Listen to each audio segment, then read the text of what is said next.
हल्की धूप, खेतों में हल्की हवा चल रही है, पक्षियों की चहचहाहट सुनाई दे रही है। एक गांव की सीधी सादी, नेक दिल और खूबसूरत लड़की मरियम हाथ में मिट्टी का घड़ा लिए कुएं की ओर जा रही है। उसकी मासूमियत पूरे गांव में मशहूर है। मरियम खुद से, अम्मी ने कहा था जल्दी पानी ले आना, नहीं तो अब्बा नाराज हो जाएंगे। जैसे ही वह कुएं के पास पहुंचती है, वहां पहले से एक युवक खड़ा होता है जो उसे घूर रहा होता है। यह कमल है, जो गांव के जमींदार का बेटा है और जिसकी बुरी नीयत किसी से छिपी नहीं है। कमल मुस्कुराते हुए, मरियम कहां जा रही हो? मरियम सर झुकाकर, पानी लेने आई हूं, रास्ता दीजिए। कमल रास्ता देने के बजाय आगे बढ़कर मरियम के करीब आ जाता है। मरियम घबराकर पीछे हटती है, लेकिन कमल जबरदस्ती उसका हाथ पकड़ लेता है। मरियम चीखने की कोशिश करती है, लेकिन कमल जल्दी से उसके मुंह पर हाथ रख देता है और उसे घसीटकर कुएं के पीछे ले जाता है। रात का समय, हल्की चांदनी फैली हुई है। मरियम की आंखें खुलती हैं, उसकी चादर जमीन पर गिरी हुई है, कपड़े मिट्टी से सने हैं और उसके बाजू पर जख्मों के निशान हैं। वह घबराकर उठती है, डर और शर्म से उसकी आंखों से आंसू बहने लगते हैं। वह लड़खड़ाते हुए खेतों के बीच से दौड़ती हुई अपने घर की ओर भागती है। मरियम धीमी आवाज में, या अल्लाह, अब मैं क्या करूं? अम्मी अब्बा को क्या बताऊंगी?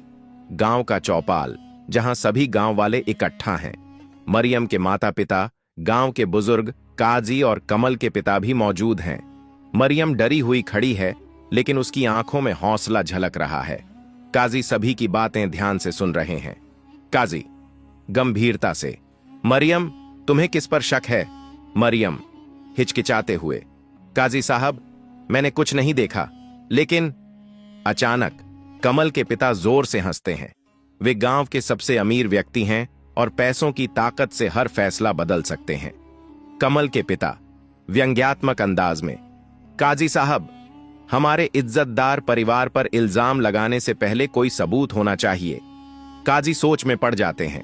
गांव वाले भी आपस में कानाफूसी करने लगते हैं। तभी काजी एक अनोखी तरकीब अपनाने का फैसला करते हैं। काजी ऐलान करते हैं कि गांव के सभी नौजवानों को एक कमरे में बुलाया जाएगा, जहां एक खास तरीके से असली गुनहगार को पहचानने की कोशिश की जाएगी। काजी के हुक्म पर गांव के सभी युवक एक लाइन में खड़े हो जाते हैं। काजी, जो भी गुनहगार होगा वह अंदर से बेचैन होगा, उसका जमीर उसे तड़पाएगा और वह बेकरार हो जाएगा। अब मैं इन सबको एक एक करके हाथ धोने को कहूंगा। जो सबसे ज्यादा झिझकेगा वही असली अपराधी होगा। गांव वाले हैरान होते हैं, लेकिन बुजुर्ग कहते हैं कि काजी की अकद्ल पर भरोसा करना चाहिए। एक एक करके सभी युवक हाथ धोते हैं, लेकिन जैसे ही कमल की बारी आती है वह घबरा जाता है। उसके माथे पर पसीना छलकने लगता है और वह कांपने लगता है। वह हाथ धोना चाहता है, लेकिन उसके हाथ बार बार रुक जाते हैं। कहाजी की तेज नजरें उसे घूर रही होती हैं। कहाजी कड़क आवाज में, कमल तुम क्यों घबरा रहे हो? कमल लड़खड़ाती आवाज में, मैं कुछ नहीं जानता कहाजी साहब। तभी गांव के एक बुजुर्ग कमल की कलाई पकड़कर बोलते हैं। बुजुर्ग, कहाजी साहब यही वो हाथ हैं जिनसे इसने जुल्म किया था। इसके चेहरे की हवाइयां उड़ी हुई हैं, यही गुनहगार है।